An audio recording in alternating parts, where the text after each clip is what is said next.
இங்கிலாந்து அணிக்கு எதிரான 3வது டெஸ்ட் போட்டியில் இந்திய அணிக்காக அறிமுகமாகிய சர்ஃப்ராஸ் கான் ஐபிஎல் தொடரில் எந்த அணிக்காக ஒப்பந்தம் செய்யப்பட்டுள்ளார் என்று பலரும் தேடி வருகின்றனர்.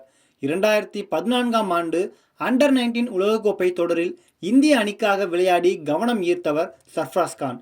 ஜடேஜாவுக்கு பின் 2 அண்டர் 19 உலகக்கோப்பை தொடரில் விளையாடிய வீரர் என்ற பெருமை சர்ஃப்ராஸ் கானுக்கு உள்ளது.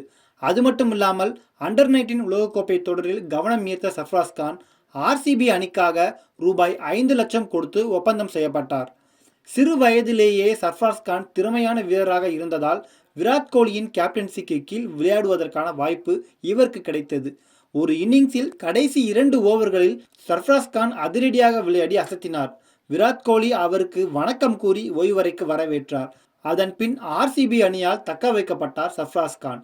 இருந்தபோதிலும் அவர் ஃபிட்னஸில் கவனம் செலுத்தவில்லை. ஃபிட்னஸில் கவனம் செலுத்தாததால் அடுத்த சீசனிலேயே சர்ஃப்ராஸ் கான் விடுவிக்கப்பட்டார். அதன் பின் உள்ளூர் கிரிக்கெட்டில் அசத்தலான ஆட்டத்தை வெளிப்படுத்தினாலும் ஐபிஎல் தொடரில் மட்டும் அவரால் சாதிக்க முடியவில்லை. அதன் பின் RCB, Punjab Kings, Delhi Capitals அணிக்காக சில சீசன்களில் விளையாடினார். 2 சீசன்களுக்கு முன்பாக சர்ஃப்ராஸ் கானுக்கு டெல்லி அணியில் அதிகப்படியான வாய்ப்புகள் வழங்கப்பட்டும் அவர் அதை சரியாக பயன்படுத்தி கொள்ளவில்லை. இந்த நிலையில் இங்கிலாந்து அணிக்கு எதிரான 3வது டெஸ்ட் போட்டியில் அறிமுகமானார் சர்ஃப்ராஸ் கான்.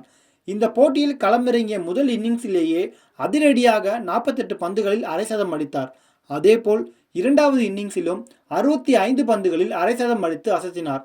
இந்த 2 இன்னிங்ஸ்களில் சர்ஃப்ராஸ் கான் ஸ்பின்னர்களை வெளுத்து கட்டியது ரசிகர்களிடையே ஆச்சரியத்தை ஏற்படுத்தியது. இதனால் கொல்கத்தா, சென்னை, ராஜ்கோட், மும்பை மைதானங்களில் சர்ஃப்ராஸ் கான் எந்த ஸ்பின்னர்களையும் எளிதாக அடிக்க முடியும் என்று தெரிந்தது.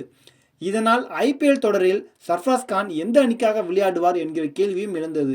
இந்த நிலையில் ஐபிஎல் இடத்தில் சர்ஃப்ராஸ் கான் எந்த அணிக்காகவும் ஒப்பந்தம் செய்யப்படவில்லை என்பதும் பலருக்கு ஆச்சரியத்தை ஏற்படுத்தியிருந்தது.